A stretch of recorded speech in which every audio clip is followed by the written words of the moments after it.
Hello and welcome to this episode 4 of the Amateur Hour podcast. My name is Adam Thomas. Today I've got two big Star Wars stories that I can't wait to go over. I've got some news about the Final Fantasy VII Remake. I've got to respond to a fellow YouTuber's comments about Blu-ray, and I want to talk a little bit about an anime I've been watching. Get ready to listen to some assholes talk about random crap on the internet.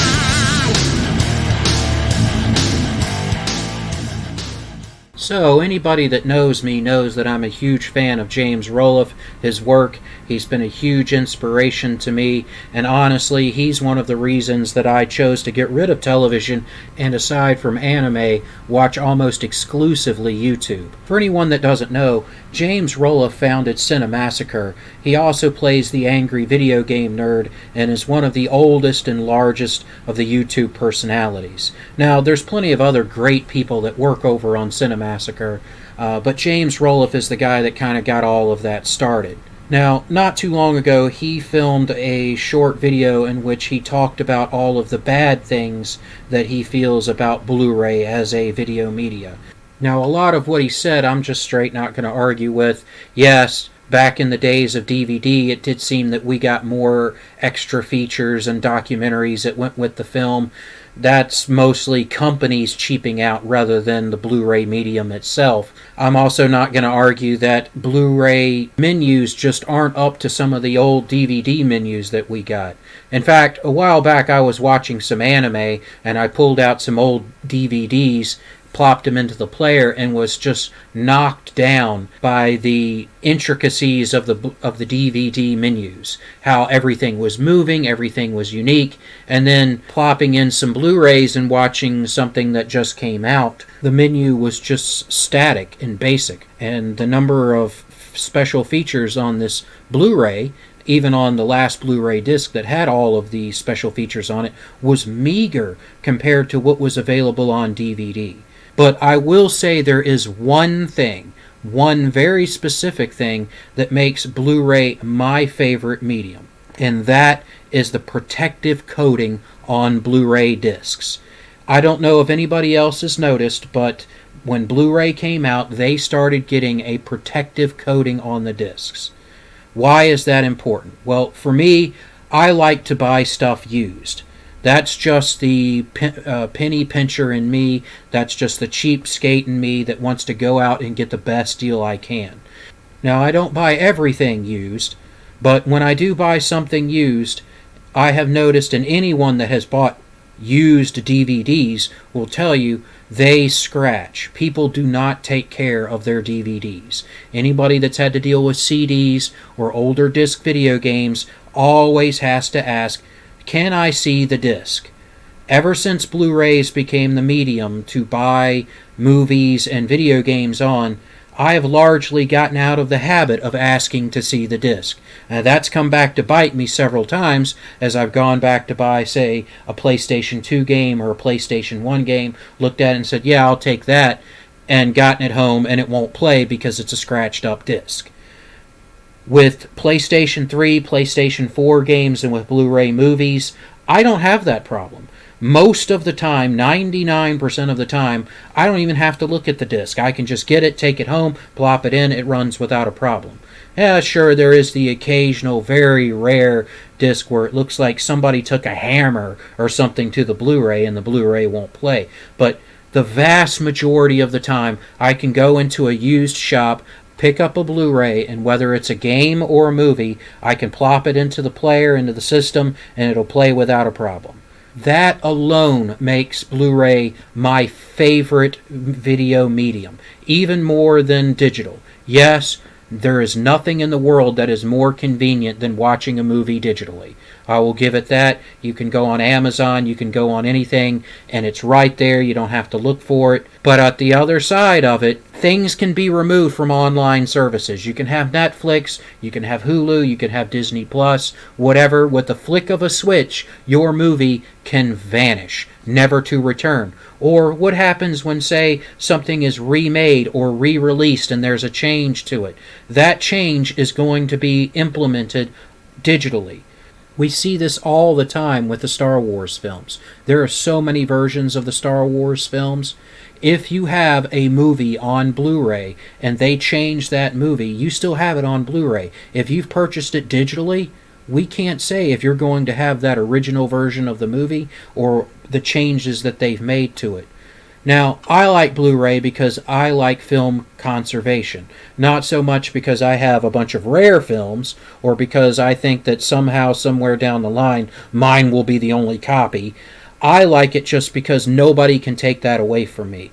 They can remove it from my digital library, they can take it away if it's online, they can change it, but if it's sitting on my shelf in Blu-ray, unless my house burns down, it's still going to be there. So, Blu-ray is a medium that I love because it's just like a DVD, but it is so much more durable. I can go to the store, I can buy it used, I can drop it, I can pick it up, and I'm usually very careful with my Blu-ray. So if I buy something new on DVD, then I know it's going to be taken care of. My old PS1 games that I bought new, or if I bought them in used condition and they were picture perfect, I've played them many times and they're still picture perfect. But if something were to happen and a kid came over or something and they were handling a Blu-ray, I'm much more willing to pull out a Blu-ray and put it in and handle it than I am older discs, because that Blu-ray has that protective coating on it that keeps it from skipping, keeps it from getting scratched, and I'm willing to put up with the bookmarks not working so well in Blu-rays.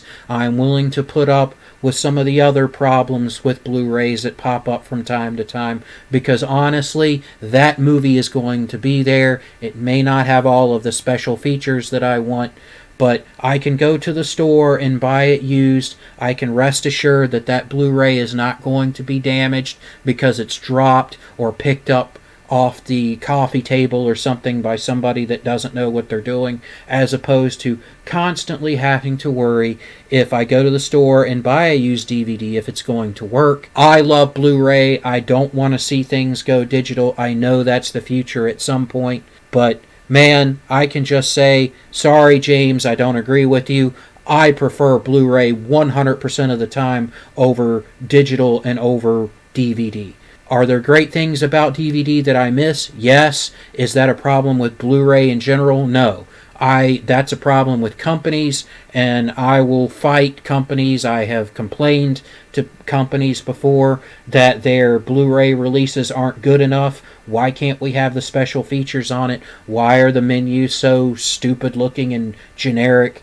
But that's a problem with companies. Even if we went back to Blu-ray, even with digital releases, we're not getting the special features that we had on DVD. We're not getting the cool menus that we had on DVD. I still, out of all three of them, I prefer Blu-ray. I would rather have menus that are a little bit boring and maybe some not of the special features, but rest assured that that Blu-ray is going to work. Sorry, James, I love you. I'm going to watch your videos until one of us is no longer able to either put them out or watch them.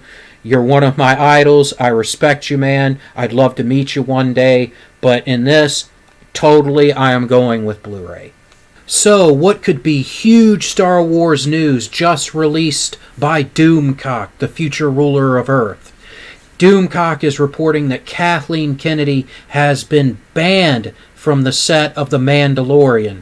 Now, this is absolutely crazy news, and I have my own theories that sort of mirror Doomcock's, but I think that it's a little bit different. If this is true, if this is more than just a rumor, and she has been banned from the set of The Mandalorian Season 2, then this is a complete shift for Lucasfilm. I personally think what's been going on is that Disney has been very upset with Kathleen Kennedy, not so much her handling of the Star Wars material, but of her inability to produce profits. She is now 5 feature-length films into the Star Wars franchise, and she has yet to produce a truly epic hit. Have the films been financially successful? Well, yes, they're not complete box office bombs, but they haven't been the success that Disney has been looking for. Meanwhile, you have The Mandalorian, which is a huge success for Disney Plus. There are plenty of people out there that I know that only subscribe to Disney Plus for The Mandalorian. Now, the other Disney things that are on there are a nice bonus, but The Mandalorian is the reason that they purchased that Disney Plus membership. Another contrast is the merchandising. Kathleen Kennedy has had 5 feature films to produce merchandising, and they have made a ton of merchandise, and a lot of it is in clearance, is in closeout stores, things that I would never have believed possible back in the day. The Mandalorian comes out, and they cannot keep what little merchandise has been produced in the stores. Baby Yoda alone is selling like crazy. You have a huge industry that's been built up to start trying to supply for the demand that's out there for Baby Yoda. So what are my thoughts on all this? Well, I think what happened is that Kathleen Kennedy took over, and Disney thought that her brand of trash would bring in the quote-unquote wider audience. That they felt that she would be able to lead Star Wars into being even more mainstream than it already was. She brought in J.J. Abrams to run the first film, and he did his normal crap that he always does. Now, her focus was on the mainline films, and yes, I'm sure she had some things to do with Rogue One, but Rogue One did not have a totally woke message from beginning to end like the mainline movies did. I think that Kathleen Kennedy didn't care as much for the anthology movies until Rogue One was as big a success as it was. Then you bring in Rian Johnson, who we just destroyed Star Wars. And Kathleen Kennedy got more involved with the anthology movies with Solo. Now you have the destruction of Star Wars even, well, I wouldn't say more to a degree, but about to the same degree with The Rise of Skywalker. Meanwhile, you have a much lower budget television series that Kathleen Kennedy probably rolled her eyes at being a massive success, and it totally, mostly lacks the woke message. It mostly lacks the garbage that her and her followers want to use the Star Wars platform to promote. So now she is being pushed out of that. I would imagine she wanted to be involved. She wanted to start putting her garbage into The Mandalorian, and Dave Filoni and his followers and his side pushed her out, especially after she took a project that virtually everyone wanted to see. Everyone wanted to see Kenobi, and she essentially canceled it. It's gone. Yes, they say it's on hiatus and it'll still be made, but there are no plans for it.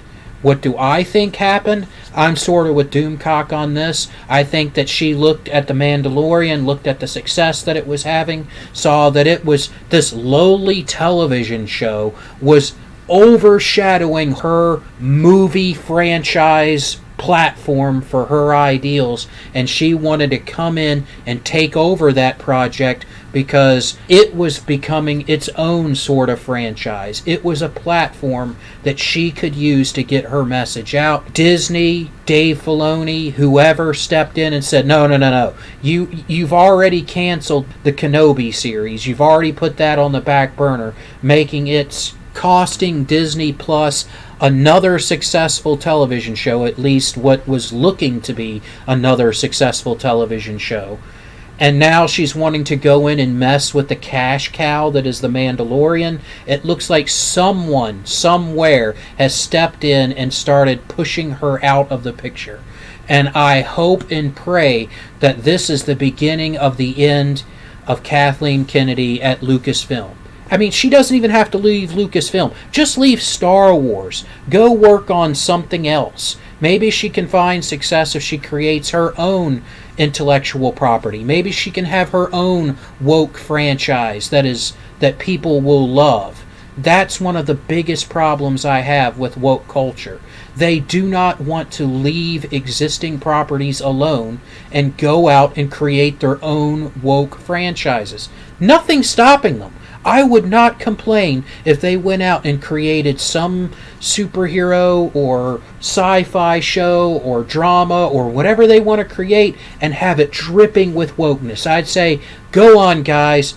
I'm not going to watch it. I think it'll fail. And I think that is the key problem. They know that their message, they know that it will not succeed. So their only chance to get their message out there is to take over a successful franchise so that they can try to get in their little bit of brainwashing before the franchise fails. They're like locusts. They go in, they take something that's successful, they consume it, they change it, and then when it fails, they just throw their hands up in the air and move on to the next one. I am so glad that at least, possibly, maybe, because none of this has been confirmed. This is just by Doomcock's source, but Doomcock has been right about so much, I'm willing to give him more than the benefit of the doubt. And say, hey, I can fully see this happening, and I truly, truly hope that it is. I don't wish Kathleen Kennedy or Ryan Johnson or J.J. Abrams or any of that any ill will. Just please get out of my favorite franchises, go create your own franchise, and use that for your message. Please leave these franchises that are so successful alone. Let them grow, let them continue. Don't destroy them. And whoever, if this is true and Kathleen Kennedy has been taken out of the Mandalorian scene and her influence has been stopped, whoever out there that did that, thank you. Thank you so much. Keep it up. Get her out of that. Get Kenobi back in production. And let's make Star Wars what it was. I don't know if Disney would be willing to just drop the 5 movies that she made. And you know what? I've got another idea. Let's bring back Legends. Let's let the Legends timeline, let's have run 2 Star Wars concurrently. Let's run Disney canon and let Dave Filoni or whoever wants to be in charge of it create the Legends timeline or whatever they want to do so that we can have, let's just write off the movies and people can continue with that storyline. But let's let people have Legends. Let the old expanded universe come back and let people have it. If Dave Filoni wants to produce a television show based in the old EU universe, let him do it. If there are people out there that want to buy Star Wars novels, Star Wars comic books set in the old expanded universe, then let authors write them. I can't tell you the exact numbers on the sales of the new canon novels, but I haven't heard anyone talk about the new novels the way that the old novels were talked about. There are dozens and dozens and dozens of novels that are still for sale in Barnes & Nobles today. Dozens of these Legends novels that people are apparently still buying because if they weren't, Barnes & Nobles wouldn't be carrying them. I can still tell you people talk about the expanded universe and the Legends timeline in my field, and everybody that I know, they talk about that with more reverence than they do the Disney novels. So clearly there is still a market for it. There are still people on YouTube making fan films set in the expanded universe. Free up this property, free up Legends, and let the fans have it, and get Kathleen Kennedy out of there. And if you can't throw away these 5 films that she has created that have destroyed Star Wars, then at least say, okay, this is one canon, this is the other canon, have at it, and create merchandise for both. And I guarantee you, if you bring them both back and say, hey, we have a quote-unquote canon novel, a canon comic book, and we have a Legends novel and a Legends comic book, I almost guarantee you the Legends books will outsell the Disney canon ones. You start producing novels and books and comic books set in the old expanded universe again, I can almost guarantee you that they will outsell the Disney garbage. If you let Dave Filoni or somebody else slap a Legends label on their television show and throw it on Disney Plus, I guarantee you it will be a success. People are not so dumb that they can't understand that there are two universes out there. I'm sure, well, let me rephrase that. There are some casual fans, I'm sure, that will be a little bit confused at the beginning. But your Star Wars fans will know the difference, and your Star Wars fans will purchase the Legends show, the Legends movies, the Legends books, the Legends comic books, and the Legends action figures and merchandise. Let me just say one more thing in closing. Kathleen Kennedy, with 5 feature films, is having trouble moving Star Wars merchandise. Shadows of the Empire, which was a single novel, was able to sell action figures, was able to sell merchandise, was able to sell an entire soundtrack to a novel, not to a movie, a soundtrack to a novel. Yet Kathleen Kennedy can't sell merchandise to feature films. You can't tell me that Legends material won't sell. Bring back Legends, replace Kathleen Kennedy with someone like Dave Filoni, and give us our Star Wars back. If this is true, if Doomcock's source is correct, and this is the beginning of the end for Kathleen Kennedy, or even if it is just keeping Kathleen Kennedy away from The Mandalorian, then rejoice. The fandom menace has achieved at least a small victory, and maybe a huge victory that will be the turning point for Star Wars. And if it is, we get our way, Star Wars is saved, let's continue the fight. Continue on, let's march on Star Trek, let's march on Doctor Who, and once we clear them of this woke bullshit and continue to bring back these franchises, then we can start looking into the past. Let's bring forward Babylon 5. Let's bring back Stargate SG-1, or at least things set in the SG-1 universe. So many franchises are out there rotting that people want. There are people at conventions. I still see people at conventions that are dressing as Stargate SG-1 characters. Let's bring back our franchises. And as Doomcock says, let's have our modern myths. A victory, if this is true, a victory. Let it be a victory today.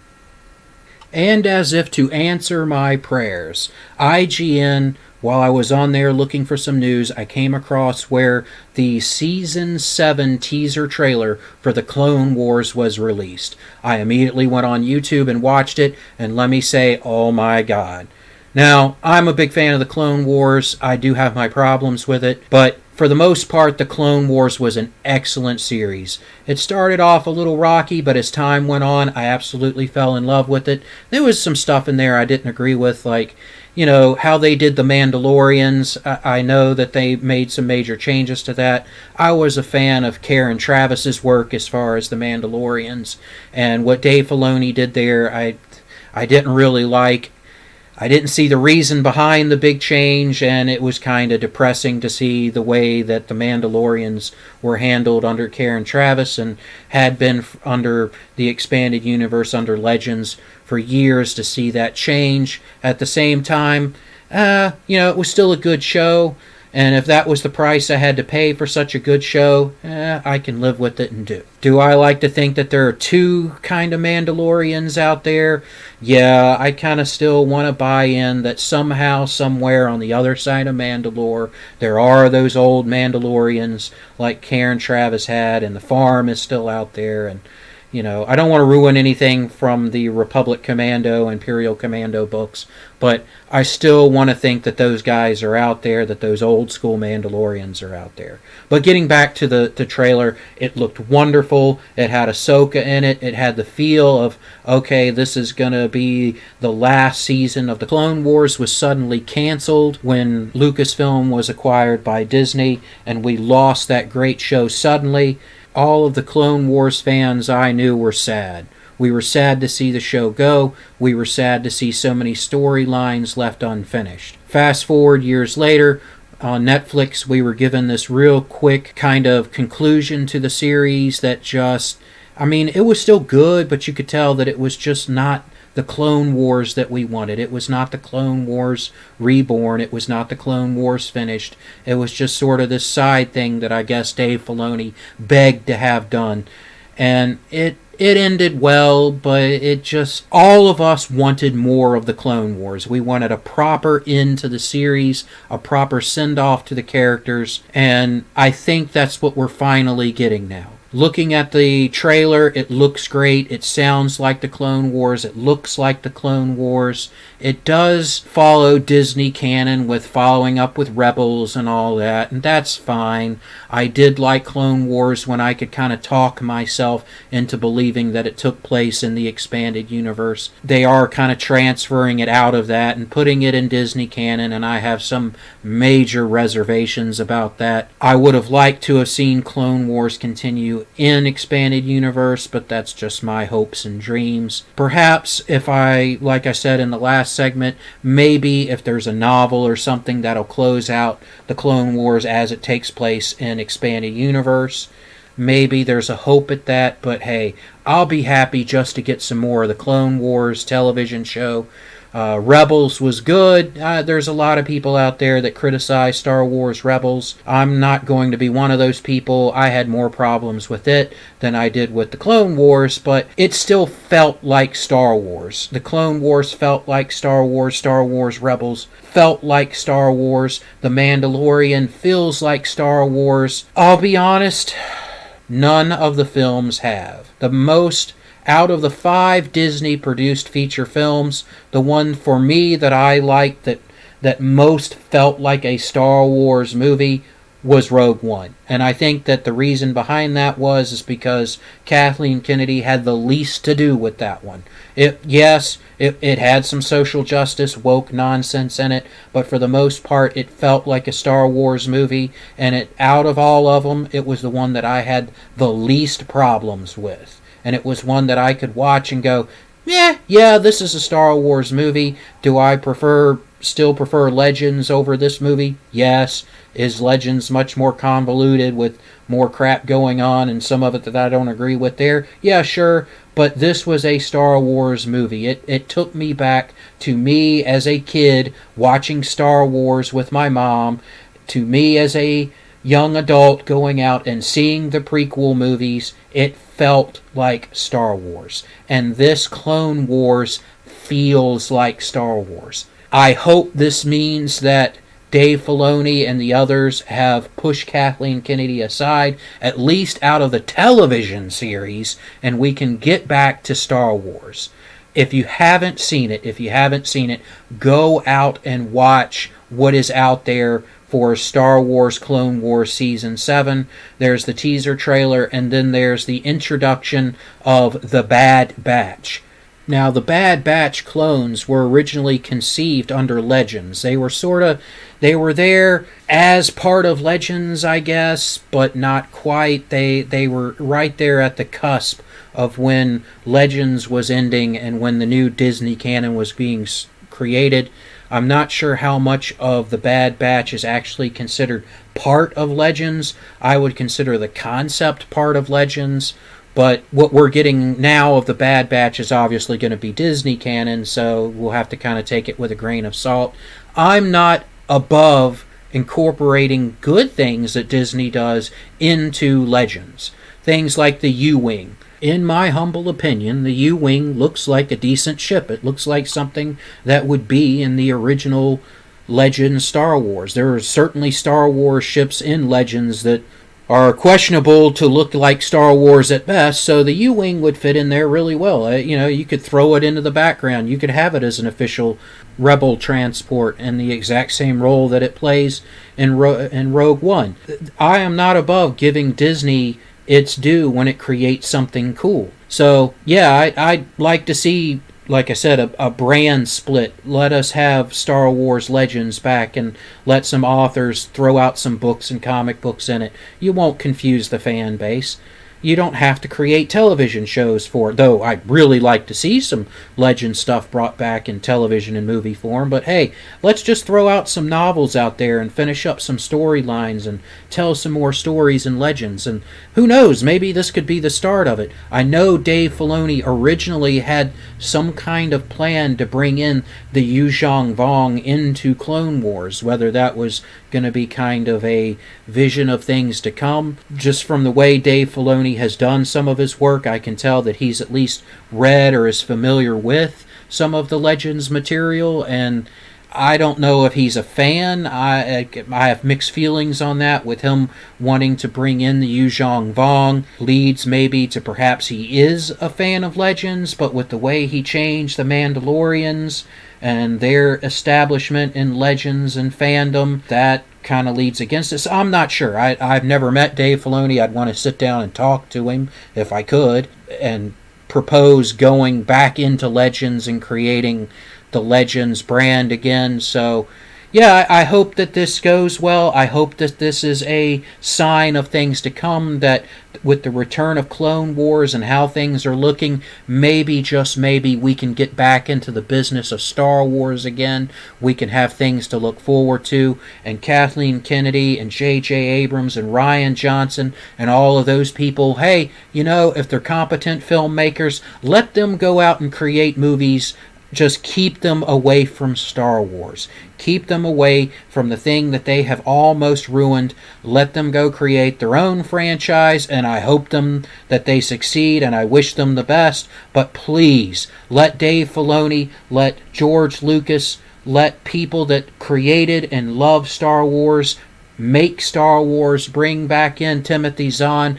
Bring back in Michael Stackpole, bring back in Karen Traviss, bring back in these writers that kept Star Wars alive for so many years, and let's get Legends back in there, or at least let's get this new Disney canon looking and feeling more like Star Wars. Let's wash that sour taste out of our mouths, and let's make Star Wars relevant again.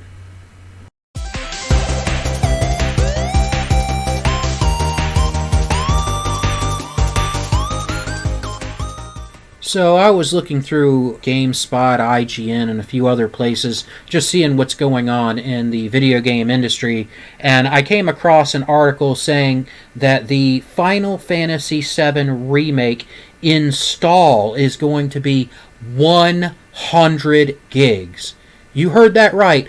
The install on your PlayStation 4 is going to be 100 gigs. That's not including DLC or patches, anything. That's just the vanilla install.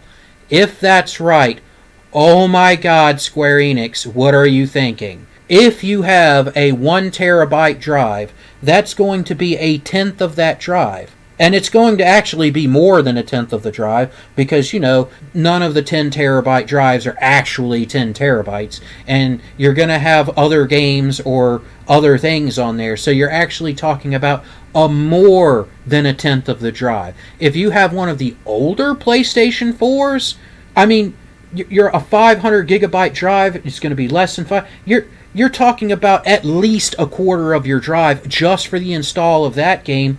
What about the patches and updates? Holy cow. Oh my God. Now, this isn't necessarily surprising to me, considering some of the install sizes of games, and we are at the end of a console's life.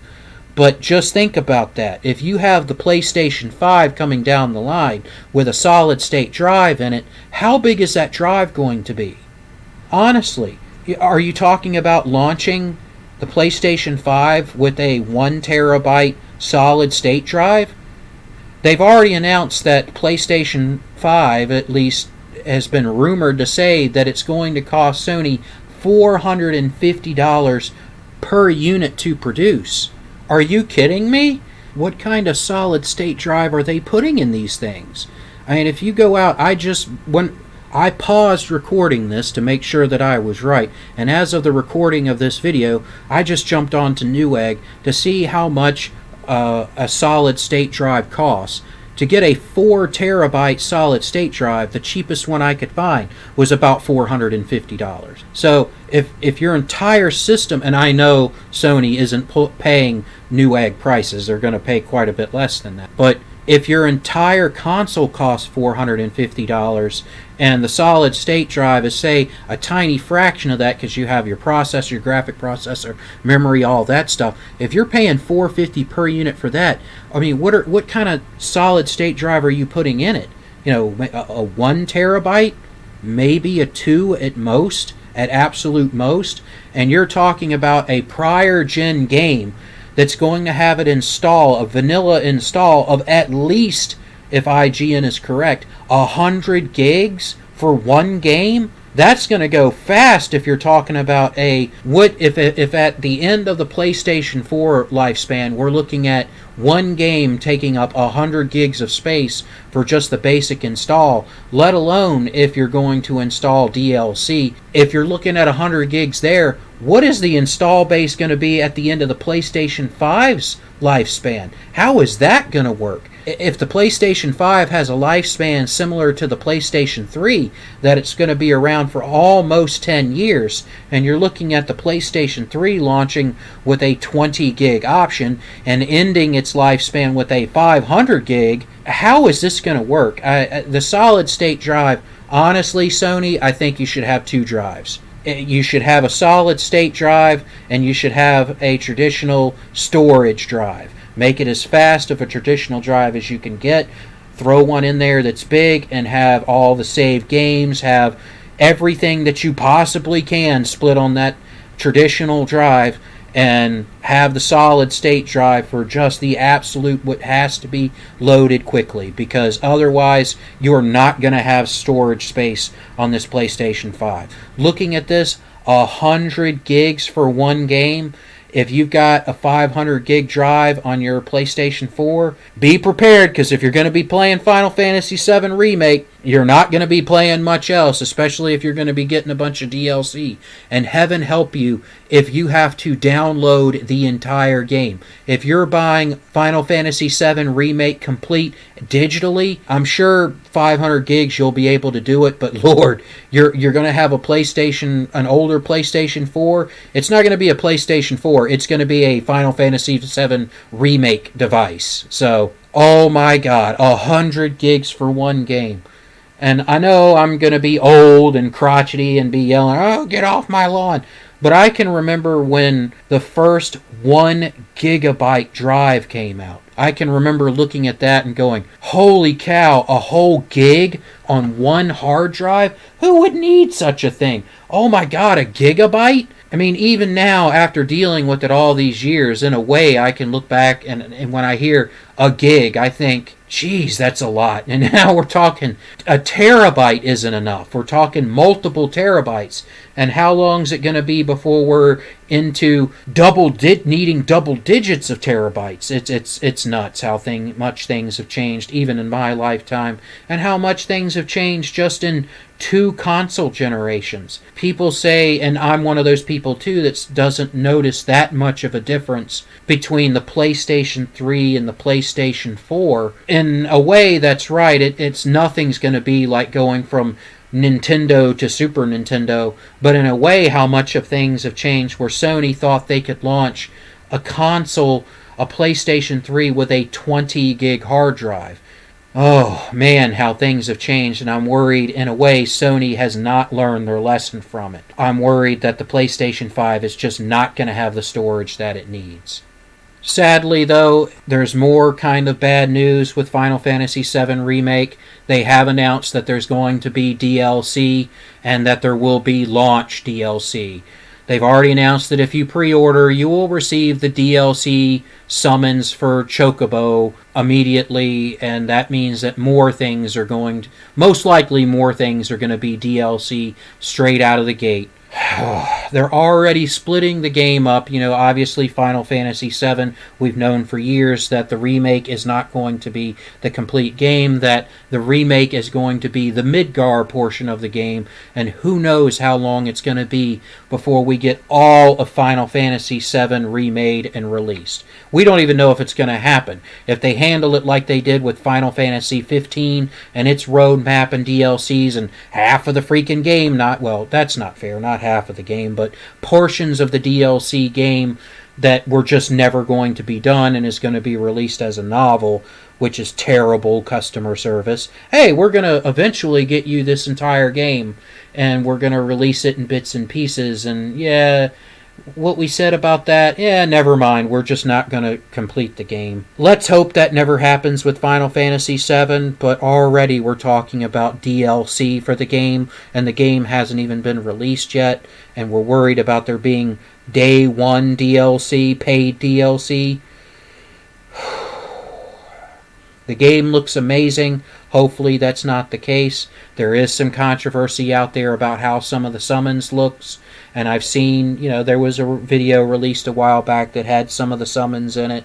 Most of them looked fine, but there were two that people were pointing out that the Chocobo chick and Carbuncle did not look very good. Now, with the Chocobo chick, I would prefer it look a little differently, but I see what they were going for. It looks almost like it has an afro, and in a way, it's cool. It kind of reminds me of Zaz, how Zaz had the Chocobo chick in his hair, and that whole thing was dumb, but it was a callback to another Final Fantasy character that had things to do with a Chocobo, so that I'm willing to give a slide. The Carbuncle, look, Carbuncle's never been one of my favorite summons, not by a long shot, but the way he looks now, the giant forehead thing, oh my god, no, please, Square, change this.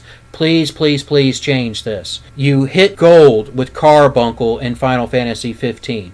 I'll complain a lot about Final Fantasy 15, but Carbuncle looked great. Carbuncle, I've seen so many people wanting Carbuncle plushies out there. I've seen so many girls that love the Final Fantasy 15 Carbuncle. Why are you doing this? I can't see that Carbuncle, people loving that Carbuncle. I don't like him. The girls that I've talked to that have seen him don't like him. Please, please fix Carbuncle. Fix him right now. And fix this DLC thing. Look, don't start selling DLC for Final Fantasy VII Remake before the game even comes out. Don't start selling it on day one. Give us the game as it is, and if it does well, which I can almost guarantee you it will, you won't have a problem making money from it. You are still making money from OG Final Fantasy VII. After all these years, people are still buying it, they still love it. If you do this game right, you'll be making money off of Final Fantasy VII Remake for the next 20, 25, 30 years. Just make the game well. If you want to do DLC, at least have the common courtesy to wait a little bit before you start shoveling it in our face. We will all buy it. As long as the game isn't complete garbage, we will buy the Final Fantasy VII DLC. Just please, at least give us the courtesy to let us believe that you're doing the right thing and not cutting parts of the game out to sell to us. Let the game come out, let it run for a few months, and then start putting your DLC up that we know you're going to do. Just don't do it on the first freaking day.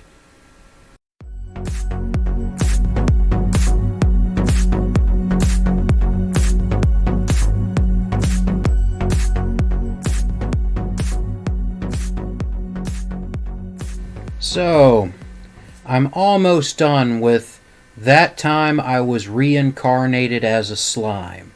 So this is yet another isekai show. It's about a guy who's in Tokyo and he gets stabbed to death, and as he's dying he makes some comments to himself that some kind of being, god, a computer, it's really kind of unclear exactly what hurt him, starts rebuilding him in another world. And judging from the things that he says, he doesn't want to hurt anymore and these other things, it decides to make him a slime creature. And the joke is that, a slime is supposed to be one of the weakest characters in all of RPG. That, I guess, really came from Dragon Quest that the adorable little slimes are some of the first enemies that you'll face and are easily defeated. Now, in Dungeons and Dragons, slimes can be a little bit more powerful, so having it as supposedly super weak, yeah, I can see that. Basically, some things happen to him, and he turns into the typical power fantasy. He's ultimately powerful, and thus far in the show, nothing has been able to challenge him, and it's been more of just the joke of him going around, learning about this new fantasy world that he's in, discovering that it operates a lot like a video game, him learning to exist in it, making friends, and the comedic elements that go with that. There is a bit of sad parts in the show, but it is really the whole, he's super powerful, nothing can touch him, and he basically spends his time powering up his friends and solving their problems. Now, this show came out about the same time, around the same time period as another show. And that time I was reincarnated as a slime. One of the first groups of people, quote people, that he runs into, that he befriends, is a group of goblins. And right before I watched this show, I watched Goblin Slayer. So the shows start off in a way the same. In Goblin Slayer, you have the cute little team of adventurers going out to become heroes, and I don't want to ruin Goblin Slayer for you, but the goblins in Goblin Slayer and that time I was reincarnated as a slime cannot be different. I mean, the goblins in Goblin Slayers is like you would see for Dungeons and Dragons. They're terrible creatures, they're disgusting, they're dangerous, and it really does a good job portraying them as a real threat, as a monster that they were intended to be, and not the weakling RPG speed bumps that they've kind of turned into. In that time I was reincarnated as a slime. They're super cute, they're much more human looking, and of course they serve as the good guys in the show. Well, my quick impressions of the show, it's harmless fun.